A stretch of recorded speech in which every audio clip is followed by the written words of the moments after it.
Hey, do you want to burn fat, gain focus, and have more energy? Check out this video.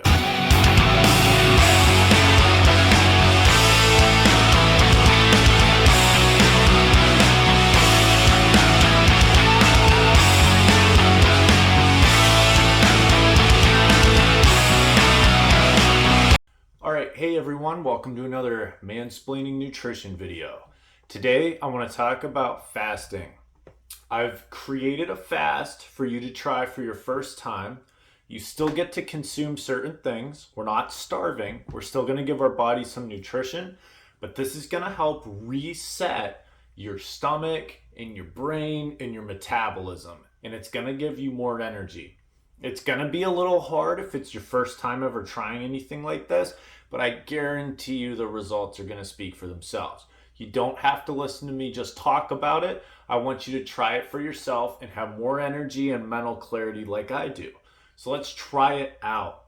So morning number one, you're going to have coffee. You can have that. If you're thirsty in the morning, have a little water. You feel dehydrated, maybe you sweat at night or pee a lot. So have your water if you're thirsty, but then you're going to have your coffee. So in your coffee, you're going to put coconut oil, preferably MCT coconut oil, which is a medium chain triglyceride of coconut oil.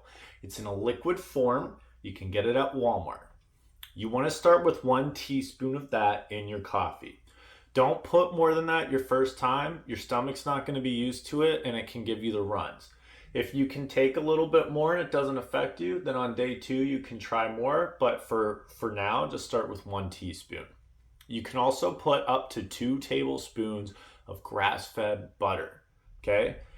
I have issues with certain dairy, but grass-fed butter specifically just doesn't give me any issues. So even if you're kind of lactose sensitive, there's a really good chance you can still handle that butter.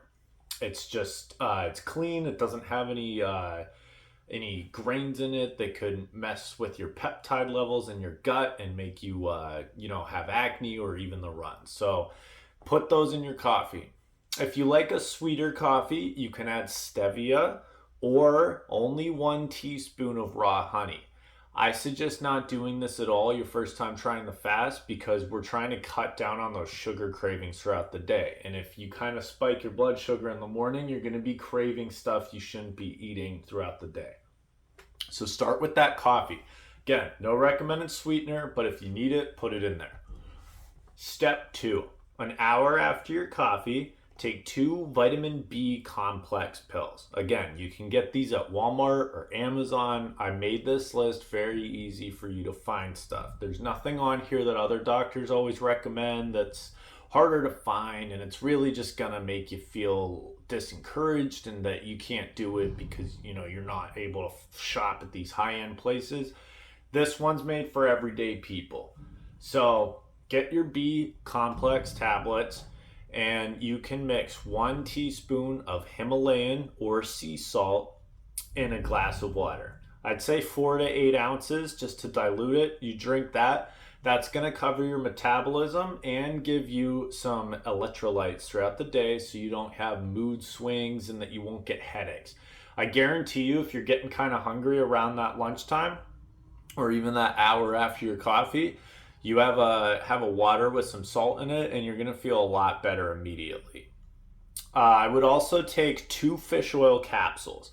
That's going to give your brain and stomach enough fat to feel a little more satiated. Again, it's your first day on a fast, so you're not really going to feel wonderful right off the bat, but you are going to start having less brain fog and more mental clarity even on the first day. So just use some willpower, push past those cravings. You take the fish oil, the salt water, and the B vitamins, and that's going to keep your body running and functioning throughout the day.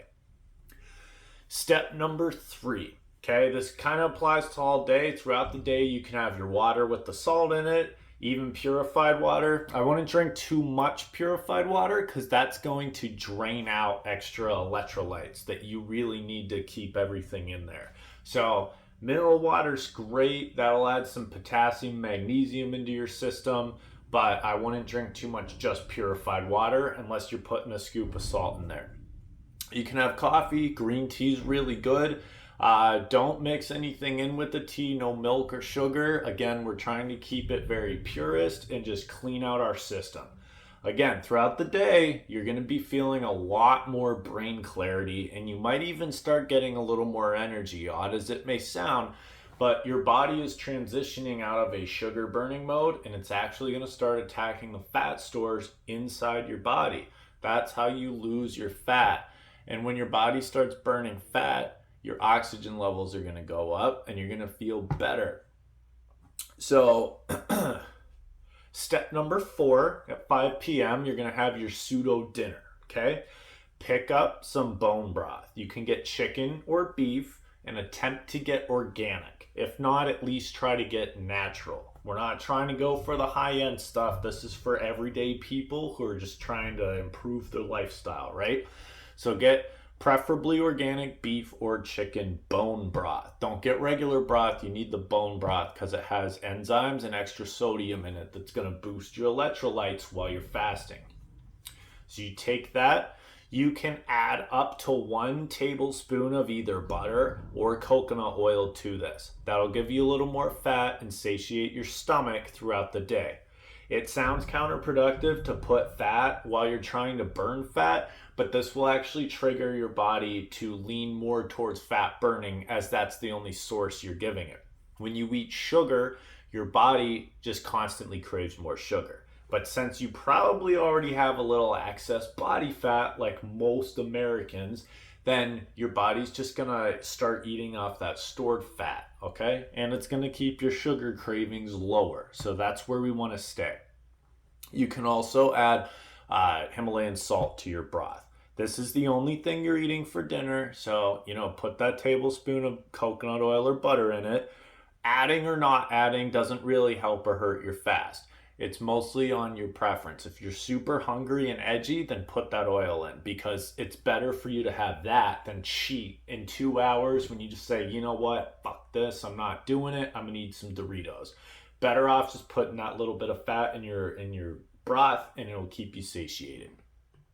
So, number 5, at night before bed, take magnesium. Again, supplement you can get at Walmart, Amazon, any grocery store or pharmacy.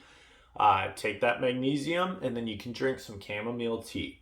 Don't put any honey or sugar or sweeteners or milk in that tea. Just have chamomile plain tea with that magnesium. That's going to help relax you before bed. Right now, your body's kind of in survival mode because you're not feeding it like you have been every day since you were a baby.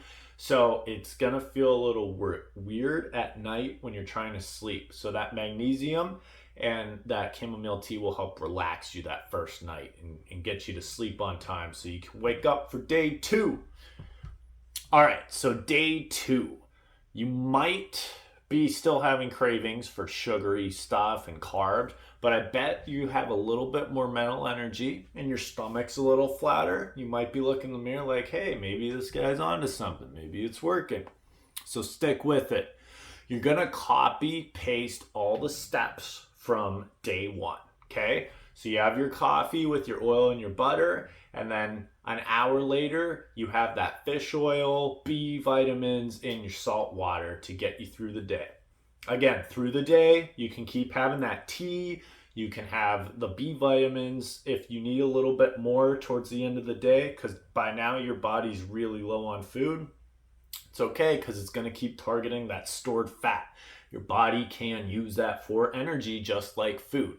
If you have excess fat, your body's going to use it for fuel because you're not feeding it any excess calories.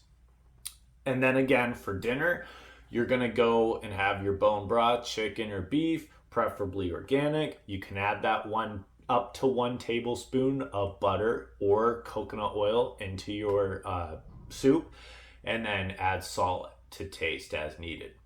At night again, we're going to have the magnesium and the chamomile tea to relax before bed. So day 3, okay, you made it. Have your coffee again. We're going to follow all the steps up to the bone broth step. On the 3rd day, you're probably feeling like you have a little more energy. Mental fog is completely gone, and you have a lot more clarity to focus on tasks. So you're going to repeat the same steps, coffee, and then hour later, you have the B12, fish oil, and salt throughout the day, managing more B vitamins and salt as needed, but you can have your green tea, more coffee, whatever you need throughout the day.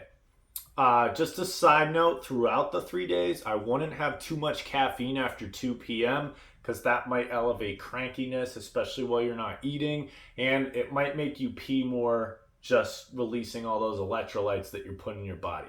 So manage that, but if you really do, if you crave a cup of coffee at 1 or, noon, go ahead, have it. It'll actually spike your metabolism a little bit. So for dinner now, at 5 o'clock, okay, we're going to have that bone broth again, and you can go ahead and put that tablespoon of butter or coconut oil in there with salt to taste. And then half an hour later, and I'll explain why, at 5, you have the bone broth. That gives your body a little break fast habit, right? Like you just had for the last 2 days. But it kind of lets it adjust to that food. And then 30 minutes later, after your body has a chance to absorb some of those nutrients, you can go ahead and have a sweet potato. You want to put a lot of butter on here because that's going to lower the glycemic index. When you lower the glycemic index, your body's not absorbing as much sugar and you're not going to have as many cravings after your body metabolizes that carbohydrate. The potato has starch in it, which is really good for your gut bacteria, makes them happy. And once they're happy, they're going to shut up about the cravings, okay? This might be the first meal you have that really knocks your cravings out. You're going to be like, hey, I don't normally eat this healthy for dinner, but I feel really good. You can also have any meat of your choice. I would recommend grass-fed beef or wild fish, but you can have chicken, pork, you can even have bacon if you want. The grass-fed beef and the fish are going to be better. There's a cleaner source of protein and they have healthier fats in the meat. But you just made it to your 3rd day of fasting, so go ahead and reward yourself however you see fit. You could even have a hamburger if you wanted. Just don't put any cheese or any extra toppings. Don't eat it with a bun. You can just have that patty, but it's up to you. Have no more than this size, so everyone's hand's different. Fold your fingers in. That's how big the piece of meat you should be eating and about that thick for your dinner time. This gives your body enough time to break it down before you go to bed. That way you're not trying to metabolize protein while you're sleeping. That's going to disrupt your sleep. So have this, again, 5:30, so you have plenty of time before bed to metabolize it. Then you can have for your other veggie, because you have a starch, but we're going to have a green veggie. You'd use broccoli or Brussels sprouts, solely because they are super nutrient dense. You want to have 1 portion of either broccoli or Brussels sprouts. You can put butter and Himalayan salt on them to taste. Hot sauce is okay with this, but you want to stay away from any dressings. Most of those have soybean oil and canola oil in them, and it's going to throw off your fat burning system because they're not good fats for you. Stay away from like sauces or mayonnaise. Again, if it's homemade mayonnaise, then you can put that on there, but the regular mayonnaise is going to have soybean oil just like the dressings, throw off your metabolic fat burning. So that's your dinner. You have that. And then at night, you can have that chamomile tea and magnesium again. So you did it. You made it through the fast. I guarantee you by the 2nd and 3rd days, your stomach's going to be flatter and your brain energy and mental clarity is going to be like through the fucking roof. So stick with it if you like it. I do this at least once a month. Helps you reset. And for my weightlifting friends who are trying to make gains, it's not going to affect that. In fact, it'll actually, by giving your body a rest from calorie intake, will boost your HGH levels. It sounds crazy, but if you're not feeding your body, it goes into reserve mode. So it's only going to maintain muscle mass, and it's going to start eating on those fat stores because it knows that it needs the muscles to survive. Okay, it's kind of a mini flight or fight response. So don't worry about that. You can do this once a month. It's not going to throw off your gains. Everyone else, it's going to make your gut happier because you finally gave it a rest. If you're eating, snacking all day for years and years, your gut never gets a chance to take a break. Is that good for you? No, so it can't be good for your gut. you have to give it time to rest. And just your hours of sleeping usually isn't enough for it to fully go into restore mode. While you're fasting, your body will hit spikes of a phase called autophagy, where your body breaks down old, sluggish, and damaged mitochondrial cells in your body, and it will recycle them to make new, fresh baby cells that are healthy and fully functioning. Because if you want a healthy body, you have to give your body time to go in and repair. If you're constantly eating, all your body is doing is working 24/7 to break down that food and get it back into your bloodstream for nutrition or shit it out if you don't need it. If you never give it a break, it never starts healing what's wrong with it on its own. This is why there's spikes in chronic disease. This is why people like I did used to have acne, right? And it never had a chance to heal because it was constantly eating. So it never looked at the other things in the body that were wrong to repair and heal them. If you do this, your skin's going to start looking better, brain's going to have more energy, and you're just going to feel better all around, okay? I still recommend skipping breakfast almost every day. If you're having breakfast on Sunday with the family, you have some bacon and pancakes, it's no big deal. But Monday through Saturday, try sticking with just the coffee with the butter and coconut oil until noon. Then you can eat your lunch, don't snack through the afternoon, and then eat your dinner. You can try that too.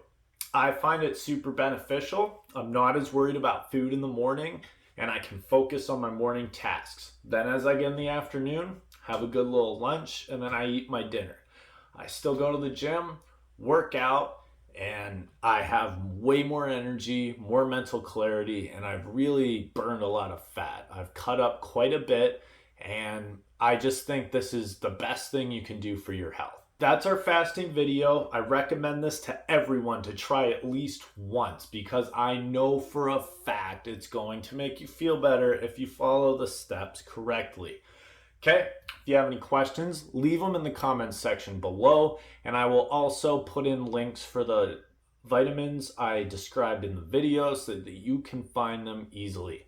As always, I'm George Allman, and this is Mansplaining.